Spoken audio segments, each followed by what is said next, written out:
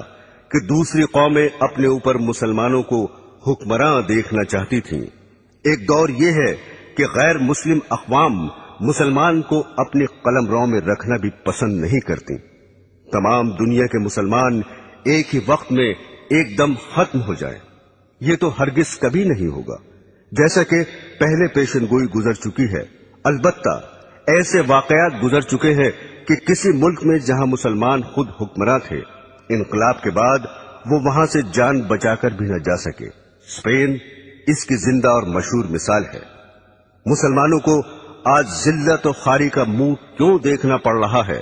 اور کروڑوں کی تعداد میں ہوتے ہوئے بھی کیوں غیروں کی طرف تک رہے ہیں؟ اس کا جواب خود ہادی عالم صلی اللہ علیہ وسلم کے ارشاد میں موجود ہے کہ دنیا کی محبت اور موت کے خوف کے باعث یہ حال ہو رہا ہے۔ جب مسلمان دنیا کو محبوب نہ سمجھتے تھے اور جنت کے مقابلے میں جو موت کے بغیر نہیں مل سکتی، دنیا کی زندگی ان کی نظروں میں کچھ بھی حقیقت نہ رکھتی تھی، اس لیے وہ موت سے ڈرتے نہ تھے۔ حالانکہ تعداد میں کم تھے، لیکن دوسری قوموں پر حکمراں رہے اور اللہ کی راہ میں جہاد کر کے غیروں کے دلوں تک پر حکومت کرنے لگے۔ آج بھی جو ہمارا حال ہے ہم اسے خود بدل سکتے ہیں، بشرطے کہ پچھلے مسلمانوں کی طرح دنیا کو ذلیل اور موت کو عزیز از جان سمجھنے لگے، ورنہ ذلت اور بڑھتی ہی رہے گی۔ حضرات گرامی، حضرت ابو ہریرہ رضی اللہ تعالی عنہ فرماتے ہیں کہ رسول خدا صلی اللہ علیہ وسلم نے ارشاد فرمایا کہ قیامت کی نشانیوں میں سے یہ بھی ہے کہ علم اٹھ جائے گا، جہالت بہت بڑھ جائے گی، زنا کی کثرت ہوگی، شراب بہت پی جائے گی، مرد کم ہو جائیں گے، عورتیں اس قدر زیادہ ہو جائیں گی کہ 50 عورتوں کی خبرگیری کے لیے ایک ہی مرد ہوگا۔ اس حدیث میں جو کچھ ارشاد فرمایا ہے اس وقت ہو بہو ہو رہا ہے۔ البتہ عورتوں کی ابھی اتنی زیادتی نہیں ہوئی جتنی اس حدیث میں درج ہے، مگر یورپ کی جنگیں ان قریب ہی اس پیشن گوئی کو سچا کر دکھانے والی ہیں۔ حضرت انس رضی اللہ تعالی عنہ فرماتے ہیں کہ رسول خدا صلی اللہ علیہ وسلم نے ارشاد فرمایا کہ قیامت اس وقت تک قائم نہ ہوگی جب تک کہ وقت جلدی جلدی نہ گزرنے لگے۔ پھر اس کی تشریح فرمائی کہ 1 سال 1 ماہ کے برابر ہوگا، اور 1 ماہ 1 ہفتے کے برابر ہوگا، اور 1 ہفتہ 1 دن کے برابر ہوگا، اور 1 دن 1 گھڑی کے برابر ہوگا، اور 1 گھڑی ایسے گزر جائے گی جس طرح آگ کا شعلہ یکایک بھڑک کر ختم ہو جاتا ہے۔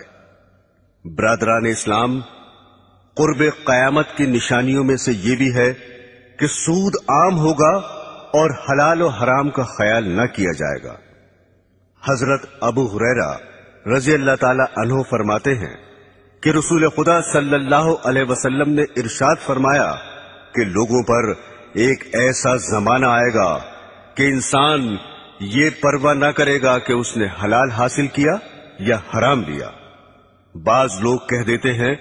آج کل حلال تو ملتا ہی نہیں، لیکن یہ سمجھنا کہ حلال آج کل ملتا ہی نہیں نفس کا دھوکہ ہے، کیونکہ حلال کا دھیان رکھنے کی وجہ سے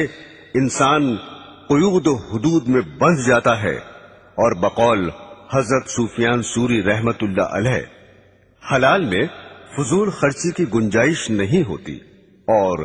عیش و مستی کی زندگی گزارنے کا موقع نہیں ملتا، اس لیے نفس یہ تعویل سمجھاتا ہے کہ آج کل حلال تو ملتا ہی نہیں، لہذا حرام حلال کا خیال فضول ہے۔ لیکن جن بندوں کے دل میں خدا کا خوف ہے اور جنہوں نے سرور عالم صلی اللہ علیہ وسلم کا فرمان کہ جنت میں وہ گوشت داخل نہ ہوگا جو حرام سے بڑھا ہو، جو گوشت حرام سے بڑھا ہو دوزخ اس کی زیادہ مستحق ہوگی۔ اگرچہ حلال ان کو زیادہ نہیں ملتا اور حلال طلب کرنے والوں کی بسا اوقات دنیاوی ضرورتیں بھی رکی رہتی ہیں، لیکن آخرت کے بے پناہ عذاب سے بچنے کے لیے دنیا کی جلد ہی ختم ہو جانے والی تکلیفوں کا برداشت کرنا ہر عقل مند کے لیے ضروری اور لازمی ہے۔ یہاں یہ بات بھی قابل غور ہے کہ حلال ملنے کی دقت بھی تو خود ہماری ہی پیدا کرتا ہے۔ اگر تقوی اور پرہیزگاری کی طرف لوگوں کا رخ ہو جائے اور سب حلال کمانے کی فکر کرے تو جو مشکلات آج پیدا ہو رہی ہیں وہ کسب حال میں ہرگز پیش نہ آئیں، مگر حال یہ ہے کہ جو دیندار اور پرہیزگار سمجھے جاتے ہیں، برس ہا برس کے نمازی ہیں، وہ بھی کمانے کے سلسلے میں مفتی صاحب کی خدمت میں یہ معلوم کرنے کے لیے نہیں پہنچتے کہ میں یہ تجارت کرنا چاہتا ہوں یا فلاں محکمے میں مجھے ملازمت مل رہی ہے، یہ جائز ہے یا ناجائز۔ حالانکہ شریعت میں ہر محکمے اور ہر معاملے کے احکام موجود ہیں۔ حضرت موسیٰ علیہ السلام کی شریعت کے ساتھ یہود کا یہی معاملہ تھا کہ بعض پر عمل کرتے اور بعض کو پس پشت ڈال رکھا تھا۔ اس حقیقت کو خداوند قدوس نے یوں ارشاد فرمایا ہے، کیا خدا کی کتاب کے ایک حصے پر تمہارا ایمان ہے اور تم اسی کتاب کے کچھ حصوں کا انکار کرتے ہو؟ رسول اللہ صلی اللہ علیہ وسلم نے ارشاد فرمایا کہ لوگوں پر ضرور ایک ایسا دور آئے گا کہ کوئی شخص ایسا باقی نہ رہے جو سود کھانے والا نہ ہو، اور اگر سود بھی نہ کھائے گا تو اسے سود کا دھواں اور بعض روایات میں غبار پہنچ جائے گا۔ یہ پیشن گوئی بھی اس وقت صادق آ رہی ہے۔ بینکوں سے تعلق رکھنے والوں اور بینک کے ذریعے کاروبار چلانے والوں کو اور پھر ان سے شرکت یا ملازمت کے ذریعے روپیہ حاصل کرنے والوں کو شمار کر لو، پھر دیکھو کہ سود سے یا اس کے اثر سے کون بچ رہا ہے۔ برادران اسلام، حضرت ابو ہریرہ رضی اللہ تعالی عنہ فرماتے ہیں کہ رسول خدا صلی اللہ علیہ وسلم نے خدا کی قسم کھا کر ارشاد فرمایا کہ اس وقت تک دنیا ختم نہ ہوگی جب تک لوگوں پر ایسا دن نہ آ جائے گا کہ قاتل کو یہ علم نہ ہوگا کہ میں نے کیوں قتل کیا، اور مقتول یہ نہ جانے گا کہ میں کیوں قتل ہوا۔ کسی نے عرض کیا، ایسا کیوں ہوگا؟ ارشاد فرمایا، فتنوں کی وجہ سے قتل بہت ہی زیادہ ہوگا۔ پھر ارشاد فرمایا، ان فتنوں میں قتل کرنے والا اور قتل ہونے والا دونوں جہنم میں داخل ہوں گے۔ حضرات گرامی، قاتل کا دوزخی ہونا تو ظاہر ہے کہ اس نے ناحق دوسرے کا خون کیا، اور مقتول کے دوزخی ہونے کی وجہ دوسری حدیث میں یہ آئی ہے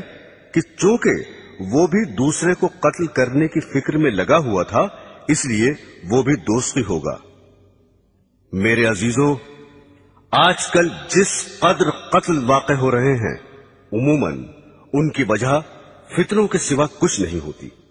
قومی عصبیت اور فرقہ پرستی کے باعث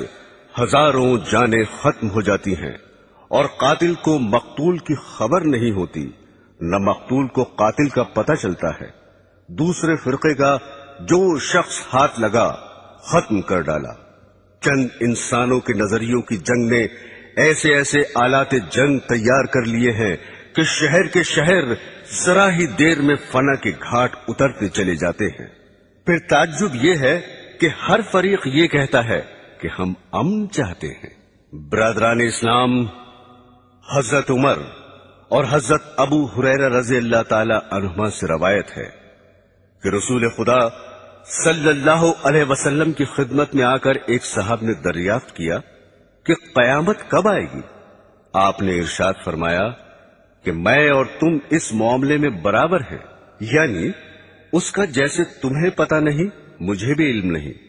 ان صاحب نے عرض کیا، تو اس کی نشانیاں ہی بتا دیجئے۔ آپ نے ارشاد فرمایا، اس کی بعض نشانیاں یہ ہیں کہ عورتیں ایسی لڑکیاں جننے لگیں جو ان ماؤں پر حکم چلائیں،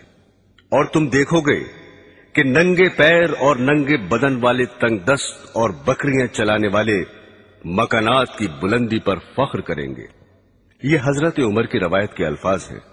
اور حضرت ابو ہریرہ رضی اللہ تعالی عنہ کی روایت میں ہے کہ آپ نے فرمایا، جب تم ننگے پیر اور ننگے بدن والوں